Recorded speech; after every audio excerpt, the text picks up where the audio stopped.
Creix la construcció d'obra nova a Mallorca i ja se situen les xifres anteriors a la pandèmia. La majoria, però, d'habitatges són d'alta gamma. Ana Botacàs, bon dia.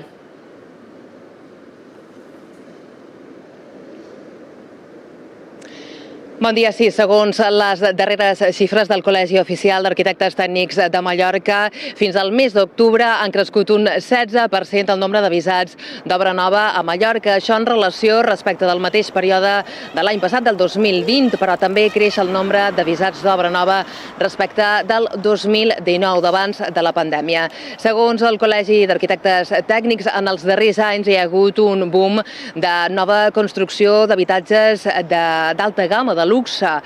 De fet, segons l'informe d'una consultora immobiliària, Activum, el preu mitjà de les promocions que actualment hi ha en venda a les Illes Balears se situen als 425.000 euros. Els aparelladors creuen que aquesta fase ja hauria tocat sostre i auguren que ara el que creixerà a partir d'ara serà la rehabilitació, lligat als fons europeus que arribaran en aquest sentit fins a l'any 2026.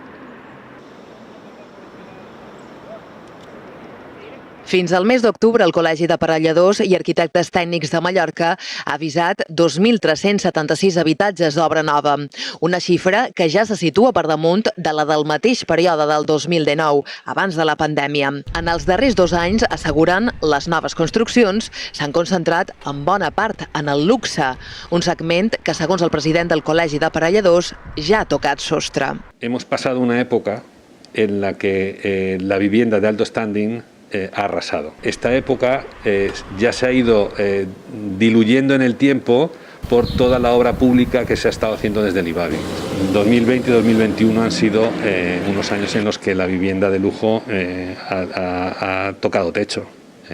¿Qué es lo que pasa? Que ahora mismo, con todas las ayudas que están habiendo y la promoción pública, la edificación social o la vivienda social ha cogido mucho auge y mucha fuerza. Amb l'arribada dels fons europeus, els arquitectes tècnics estimen que a partir d'ara la seva feina es traslladarà cap a la rehabilitació. Però el repte, diuen, és aconseguir una gestió àgil i ràpida de tots els ajuts que vendran. El gran hándicap que tenemos es el documental.